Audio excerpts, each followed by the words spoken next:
దుర్గాయ నమః, కాళీయాయ నమః, భద్రకాళాయ నమః. మేము కోయ గురువులము, సమ్మక్క సారక్క పూజారులము, కాళీ దుర్గ పూజారులము.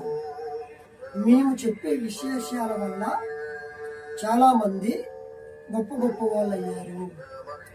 ఆరోగ్యంలో దుష్ట పీడ గ్రహ బాధలున్న, మనశ్శాంతి లేకపోయినా, ఆరోగ్య శాంతి లేకపోయినా, లక్ష్మి నిలబడకపోయినా, అనుకున్న పనులు కాకపోయినా, పెళ్లిళ్ళు ఆగిపోయినా, రావలసిన సంబంధాలు దూరమైన స్త్రీలకైనా పురుషులకైనా, వ్యాపారాలలో వృద్ధి లేకపోయినా,